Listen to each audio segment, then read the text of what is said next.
Hey guys, welcome to another Six Sages Gaming Deck Spotlight, and today I have for you a very spicy Lightning Ice tempo deck. And let me tell you, I have absolutely loved playing this one.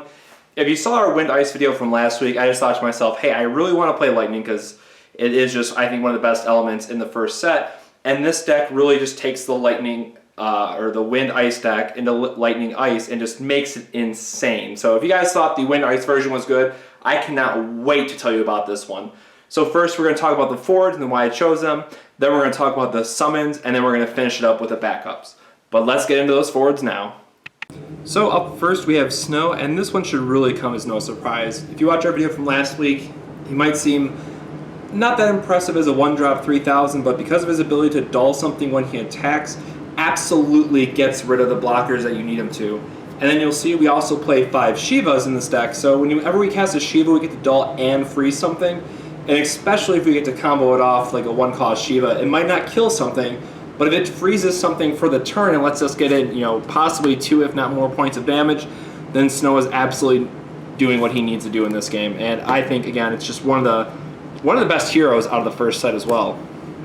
Up next, we play 3 Kate Sith. 2 reasons on this one. One, it's an EX, so it's always good just to stop the aggressive decks from getting in 1 point of damage, but also because it really helps get those blockers out of the way. You'll see the entire theme of this deck is either dulling or freezing or both, and making sure you can keep getting in for points of damage. So again, not that impressive as a 1-drop 2000 power, but the fact that he lets you get in a point of damage, and then on the next turn he can also swing and attack, can do a lot. And you'll also see that we play Red Mage, so if we do a little bit of work, technically, this becomes 4-drop Lightning, 4, 5, and 6. So that's really important to know how well this card combos with Red Mage, which you'll see a little bit later. So again, this card is something that I only had a 2 of at first, and then once I thought about it, absolutely had to go up to a 3 of. A card that has been really good, but I had to reel it back and only play a 2 of, Onion Knight. There was a number of games where, yes, the haste is extremely important, and you'll find that you always want to be playing Snow into a haste guy. So having more options for haste is very important, and the fact that it's a 2-cost instead of a 3-cost like Dragoon, which you'll see in a minute, is also extremely relevant. So again, we're playing Onion Knight simply because he's a haste attacker and he only costs 2, but I originally had 3 in the deck and it was just too many, unfortunately. So I think 2 is going to be the right number for Onion Knight going forward. Or if you have some of the other pieces, maybe you're playing Wind and you have the other Onion Knight, then you can maybe go up to 3 so you can combo into the 8-drop faster. But for this deck specifically, and I think other decks that want to use maybe this and Tifa in a red deck, 2 is the number you want to be at. So I feel 100% confident saying 2 is a proper number of that card. Moving into the 3-drops, we have 2 of Dragoon. Again, as I was making room for cards, I kind of needed 2 more things to put in, and I remember that this was an option. Him having haste, again, is so good for us because it does exactly what we need it to. And again, we're only playing at 2 of because it's otherwise really not that impressive, but haste can sneak in those couple points of damage we need him to. Now this one might be a little confusing. We are playing 3 of Squall. Now I say you're probably going, hey, this is a control card, what's it doing in here? The good thing about Squall is he can always be very aggressive as well because he can, in theory, trade up with something because he can potentially do 12,000 damage. It really makes blocking difficult for your opponent. And again, let's say that they want to block with an 8K and they have some kind of damage, you can either then kill that 8K, or if they have something that has 6,000 power on the field, you can pick that off. So they're really forcing them to kind of think about how they're blocking and what they're blocking with. And you'll see a little bit later we also play Laguna, which is very important for the deck. So having a Squall is good, and I think this one's just better than the other version.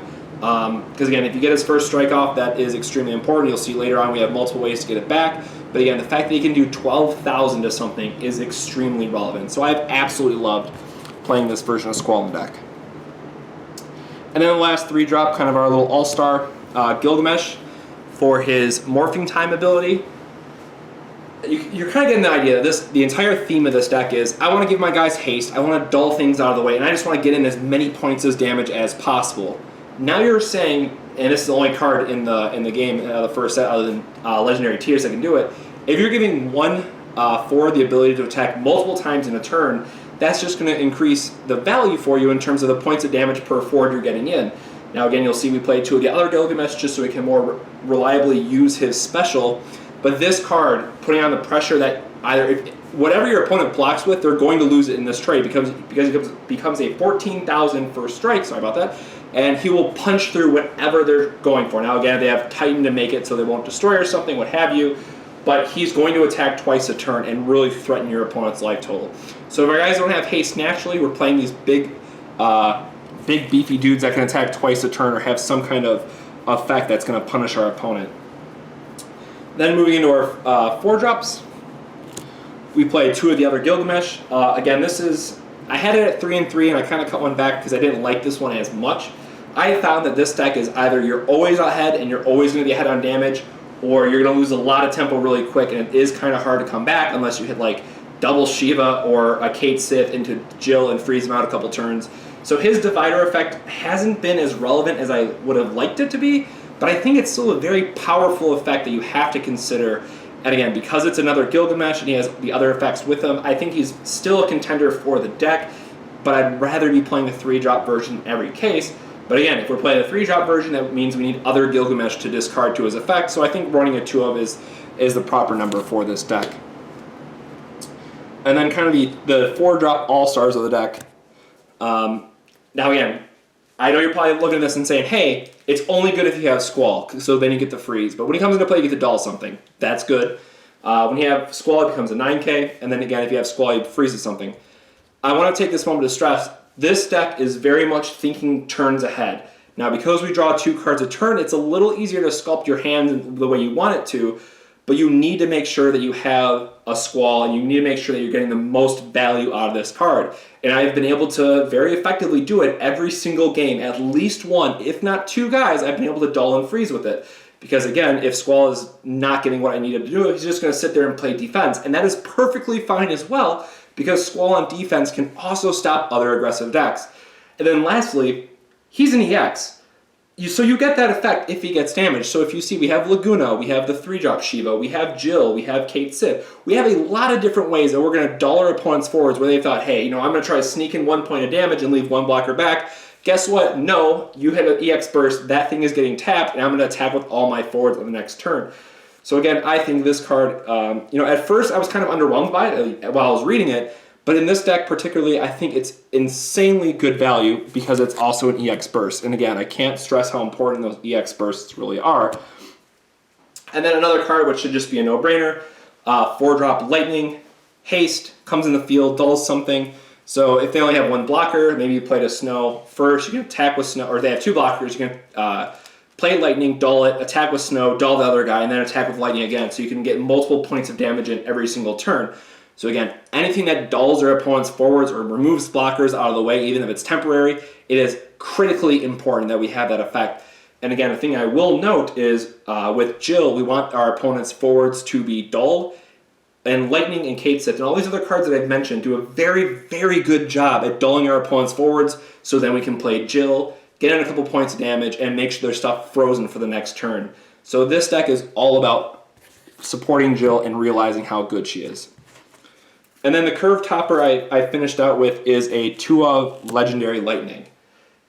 This card is, again, I will say it's mostly a control card, but her Army of 1 effect is so incredibly strong, and the fact that she can tutor up or search for your deck for any Odin is extremely, extremely relevant. Sometimes your opponent's just going to have something that it's going to wall you off, maybe you don't have a dull effect, whatever the case might be. It's going to take you 2 turns, I understand, but Lightning at least gives you the out where you can play her. It's still a 9K body, and that's something that they have to answer. And Army of 1, again, is very, very threatening in its own. But then you're going to say, hey, I'm going to get this 7-drop Odin. No matter what you play, I'm going to be able to remove it with this 1 card, and then Lightning's also going to attack with whatever other forwards I also have. So it puts your opponent in a position where they say, man, I'm going to lose something wherever I play, so I really have to overextend. I really have to get more things on the board so I can answer this. And Lightning, again, just being a 9K body and her Army of 1 effect is so incredibly strong. I feel very confident in running her as a 2 of. I want to run 3, but I think it's way too heavy for this deck. And also you'll see that we do have a way to tutor her up with Mog. So there is a case to play only a 1 of, but I love the card so much, I insist on playing 2. Now we're going to move into the summons. 2 of 1-drop Shiva. Again, this one's a little bit unexciting. I know it's not perhaps the best thing out there. You can do some really cute things like combo it with Squall to kill something that's dull by dealing 6,000 to it and having this finished off. But really, this is just in here for snow and to be able to dull and freeze something. And we need to make sure that we always have a Shiva to play. So I think 5 is the right number. Again, not terribly impressed, but I needed more copies of a Shiva to play. So that's where she's coming in. Really just one of the absolute all-stars of the deck. 3-drop Shiva, dull and freeze something, and it's an EX burst. This card has won me so many games, it is unreal. Either because I can set up perfect plays with Snow into Shiva into getting rid of 2 things and dulling and freezing 2 different guys, whatever it might be. This and Snow is absolutely the reason why I'm playing this deck. I am very much a kind of tempo-y, control-y player, and this is just a stellar home run for me. Again, I cannot stress how good this card is. Not only by itself, but when you have Snow in the field that's also attacking, really just puts this card over the top. And the fact that they made an EX burst, whew, that is just absolute gas. One of the cards I added as I was going through it is a 1-drop, 4-drop one of Odin. Again, because we want to tutor for it, and because it is nice to have a cheaper option to the other Odin in case we need it. In case we say, hey, their guy is a 4 cost or less, I can just search up Baby Odin instead, and that's perfectly fine. But again, what this deck really wants is the 7-drop Odin. Being able to break any forward, and the fact that it's an EX, absolutely makes it a critical piece for this deck. Again, I can't stress how relevant it's been just to be able to kill something and get it out of the way, and that's absolutely where you need to be. So this has really done just amazing things for me in this deck, and again, the fact that we can tutor off Lightning is absolutely amazing. Lastly, we're going to wrap it up with our backups really quickly. 2 Red Mage, giving our guys haste is good, and again, I've said in every video, you want to have at least 5 or 6 2-drop backups, and we do overextend on that a little bit, but this deck really needs to be fast, so we need to play these cheap, effective backups. A 3 of Jill. Now, again, any ice deck, I don't care what ice version you're playing, if you're playing a control deck, if you're playing an aggro deck, you are playing 3 of this card. The simple fact that she just does literal everything that you could ever want out of the backup, and the fact that she's a 2-drop is absurd. If you watched our video from last week, I think it was 2 different games. I have one because I was able to EX burst her and freeze 2 of my opponent's forwards. And again, the fact that freeze is such a strong effect, and I'm so excited that ice has this control element to it, it just puts this card over the top. I don't know how I missed it in the starters originally, probably because it was a starter card and I wasn't really focused on those. But this card, absolutely, if you're playing ice, automatic 3 of, no questions asked. It is that good. You play 2 Black Mage. I know this one's kind of a little bit of an odd choice, but it's strictly because if we play something like Kate Sith and then our next turn attacks, we always want to be able to threaten, assuming again they're not playing Minwu because damage is a thing you have to consider. But we can attack with something like Kate Sith. Maybe they just forget we have it and they block. We can then use Black Mage's ability to kill their bigger guy that they wasted trying to chump block Kate Sith or whatever other smaller forwards. I only had this in the deck as originally as a 1 of, realized how good it was, and then I immediately bumped it up to 2. Again, you can really see the theme here. I just want to dull all of your stuff. We play a 3 of Chemist, enters the field, dulls something, pretty self-explanatory. 2 of Mog, again, tutors up Snow when we really, really need it, can get any of the Lightnings. It is just what really smooths out the deck and lets you really plan out your plays and craft the turns that you want them to be crafted. Again, can't stress enough how good tutor effects are, and if you are playing any of the decks that have either the 7 forward, the 10, or 13 forwards, please use the tutors. They are so good at what you want to be doing. They really do help thin out the deck and really sculpt your plays. And then lastly, we have 4 Sage. Again, I could talk for so long about this one card. The fact that it allows you to replay, one, you can play it on turn 1 as a quote-unquote 2-drop, and that's perfectly fine. It allows you to get multiple specials out of your characters that are already on the field. It does so much for this deck, and again, it's really helpful to buy back your characters, whether you're buying back Snow, you're buying back Dull Lightning. There's a number of different cards that you absolutely want to be getting back with Sage. So absolutely always a 3 of in every lightning deck.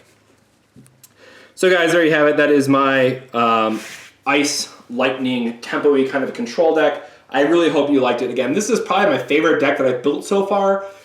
It's really close with their tightest combo. I love the tightest combo deck because it does, you can balance things, you can control the field in other ways, it has cute combos, but this deck really synergizes well together. There's so many elements of here that you really get to think about your plays and you really get to craft your turns in a very dynamic and interesting way. And I just love playing these kind of aggro decks that have these options in them. And again, I don't think it's traditional aggro. I definitely put this under the more tempo-y control kind of deck. But again, I have absolutely loved playing this, and it's been a complete blast getting to play Snow into 3-drop Shiva and just watching the will drop from my opponent's face and watching them having to take points after points after points of damage. So I hope you guys like this video. Again, I love this deck. Please try it out. Give it a proxy it up. Try it at your locals. It's an amazing, amazing deck. Make sure you like, comment, subscribe, all that good stuff. We love doing Final Fantasy content for you guys, and we're going to keep doing it as long as people keep watching and keep getting the words spread out there. And thank you so much for all the love and support and checking out our 6,000 subscriber video. That's still insane to me, and I'm so happy we were able to do that. So again, plenty more to come, guys. Thank you very much for watching, and we'll catch you on the next 6 Sages Gaming Deck Spotlight. Have a good one.